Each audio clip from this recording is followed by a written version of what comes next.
Yes. So that a normal earthquake, well, a good-sized earthquake that really would probably do some serious damage to this house, would put perhaps 20 or 40 tons horizontally on this house.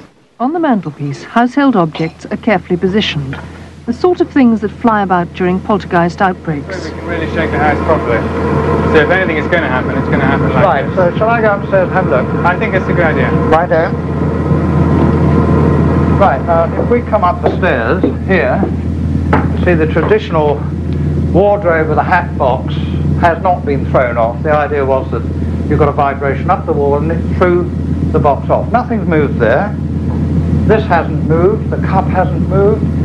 The plate, sorry, the tin tray balanced on one nail, which is very precarious. That hasn't moved at all.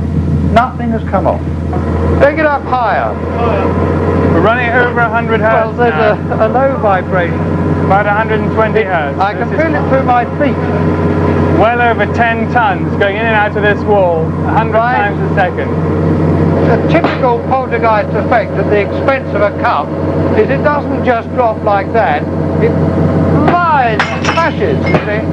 But nothing. We're getting nothing like that at all. Tony, what can you feel up there? I can feel it through my feet, but there's nothing moving.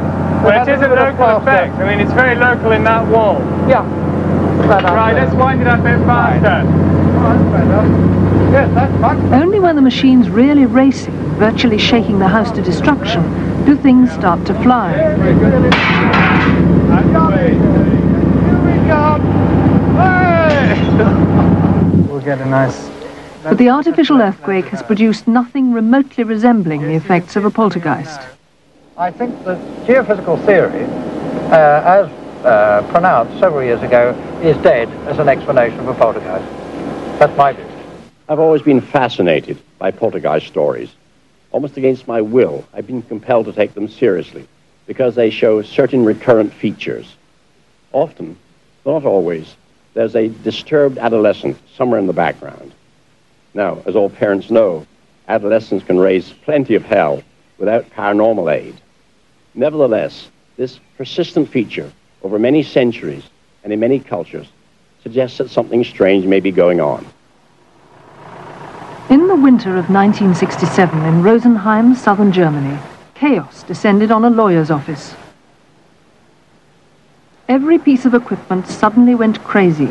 Herr Adam, the lawyer, and engineer Herr Brunner were caught up in the strange events.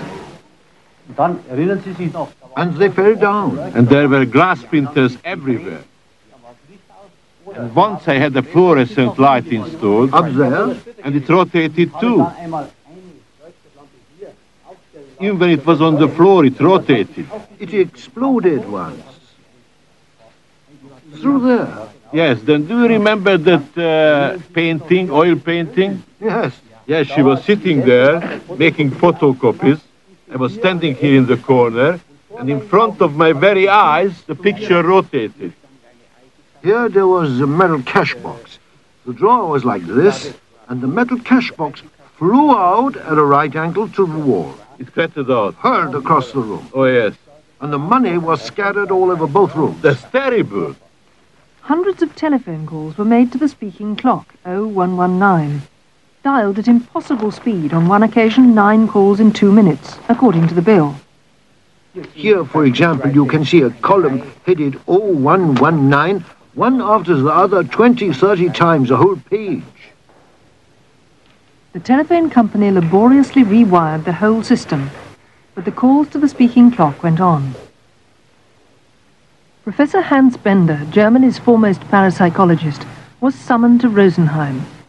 Soon he announced the cause of the trouble, the office junior, a teenage girl named Anne-Marie.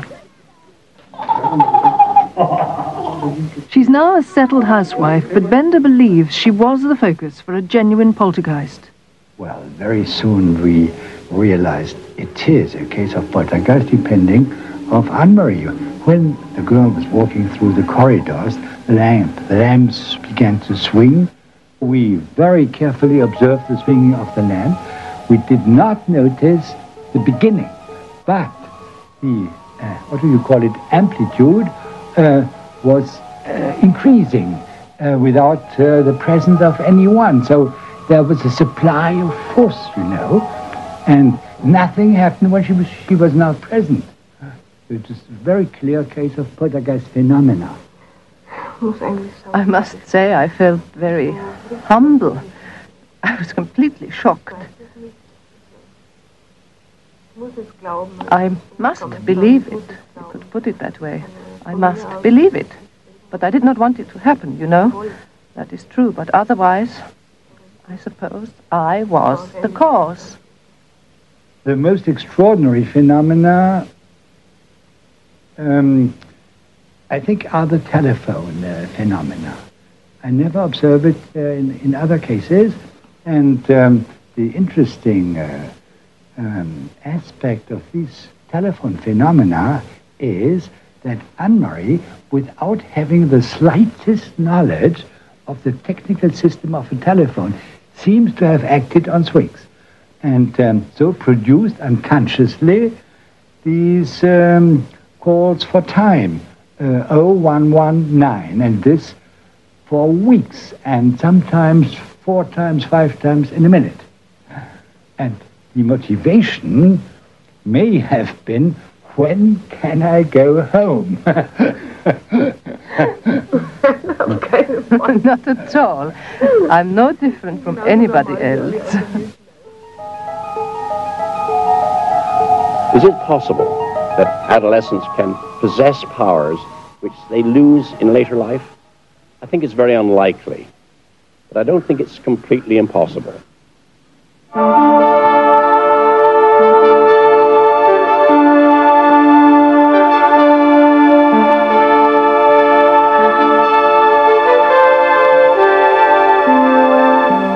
Is it superhuman or supernatural to be able to walk on hot coals and emerge unscathed? Arthur C. Clarke's back after the break, Walking on Fire.